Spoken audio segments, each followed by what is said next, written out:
If you're a therapist feeling like your work is meaningful, but your life is maxed out, I see you. I have been there. And I know a lot of other therapists have been there too. So I wanted to share like a little behind the scenes today of how I created more time, more energy, and more income without leaving the field. Like many other therapists, probably like you, I started in community mental health maybe a little bit differently than most other people. I started when I was 17. So I got into this field really early. And like a lot of us, I was working with trauma. By the time I got into grad school, I'd already been in the field in some capacity or another for 10 years. And at that point, I'd already been working in community mental health, and I knew that that was not going to be sustainable for me long term, even though I really, really loved it. I really enjoyed it, but there was no way that it was ever going to pay enough for me to pay off my student loans or, work towards owning a home. So I knew that I needed to look for something that was going to help me do the work that I loved, but also live a life outside of work. And I found that in university counseling centers. And I loved it there. I worked my way up. I made good money and genuinely loved my job and my colleagues. We did have too many meetings. But aside from that, the truth is, I love my job, but I didn't love my life outside of my job. And it was just because there wasn't much of one. Part of that was on me. I let my passion for helping overtake any sense of balance. I genuinely believed that if you were doing work that you loved, you couldn't get burnt out. Not true. But also, the demands of the job itself made it hard to have a life, a real life outside of work. I was commuting 10 hours a week. I was working 40 to 50 hours a week. And honestly, as an introvert, I didn't have a whole lot left in the tank after I just took the rest that I needed to recuperate from all that socializing. After a really painful and rather earth shattering life event happened, the kind of moment where most people go and like chop their hair off or move across country, I made a different decision. I decided I wasn't going to live half a life anymore. I was going to shift how I worked so that I could keep my purpose because truly it lit me up and still does, but reclaim my life. So in 2015, I moved to an all online private pay practice model with zero experience in any of those things. But I knew I wanted to travel. I wanted to set my own hours. I wanted to grow my income. And I wanted to take back my autonomy, my sovereignty. Along the way, I started this little Facebook group. Maybe you've heard of it. It's the online therapist group. And I created it to share what I was learning. At first, I only knew one other person on the whole planet that was doing online therapy. Now that group is over 25,000 people. It's crazy. But I never intended at that point to become a coach or a business coach or a course creator for therapists. I did know that I wanted to build courses one day, but I truly thought it was going to be like trauma recovery or something like that. But what happened was I just kept sharing things that I was learning in that group. And people started to ask me to coach them. And so at first I did that for free because that was just exciting. I was like, yeah, I'll tell you what I know. Like I wasn't a guru, so I just wanted to help.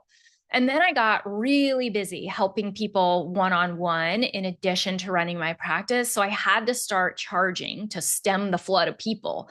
And then I found that I was repeating myself so much in these coaching calls that I thought this doesn't make sense. I should instead maybe build a course or something. So I asked the members of the group, and there's a theme here that I want you to be listening for because this is how you can do something similar.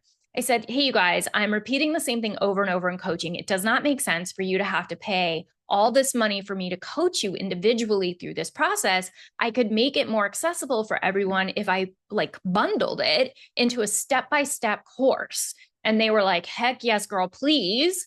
And so I did. But what's really kind of interesting is I pre-sold it. So before I wrote a single lesson in that class, I created a sales page and sent out some emails and had people sign up and pay for it before it was built. And then I would just stay a week ahead of them in the course modules. To this day, I still offer that course, and now it runs on Evergreen. It's called Step by Step if you're interested in learning how to set up an online therapy practice. But after that, people would graduate from the course and they'd say, okay, awesome. I have my practice set up, but I want to earn more than I'm earning now. Can you help me learn how to market to private pay clients? And I could, because I had done that in my own practice. So I started doing the same thing. I started giving help away for free. And then it became too overwhelming to help all the people for free that wanted help. So I started charging for one-on-one coaching. And then I was like, oh my gosh, I'm repeating the same thing over and over and over again. Let me turn this into a framework. And then again, I pre-sold the course. Course not built. I had it in my head. People paid for it. And then I built the course. So it's the same pattern every time. Share freely.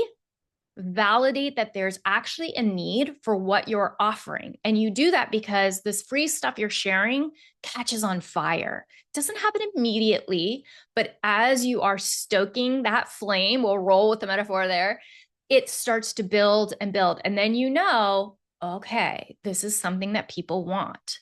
Once you realize that, yep, this is something people want, I've been putting out free, easy stuff for a while, people are eating it up, they're asking for more, then you build something to provide them the more. That's how every course, every coaching offer, every next step came to be for me. No spending time building courses that nobody ends up buying.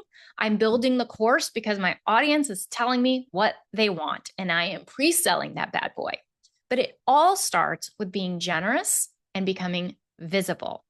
So this next step for me, you can hear it, right? It just makes sense now that I have lots of people who are earning a great living doing online therapy and or marketing to private pay clients, either just enough to get enough time available to think about a side hustle, or all private pay clients.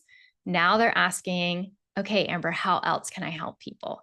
How else can I earn income utilizing my expertise, but hit a broader audience, help more people? And most of them want to maintain their therapy practice because they enjoy the deep helping that that can provide. And now they're interested in, like, how can I help a wider net of people? Maybe not with the same depth as you would in therapy, but maybe this initial step. So now I'm building the next step, helping therapists, other helpers, and healers exactly like you to start figuring out how you can expand the impact that you have in the world. So if that's interesting to you, if you want to get on an interest list for that, I will create one and pop it into the description. If it's not there yet, go ahead and leave a comment for me and we will get you the link as soon as we have it ready.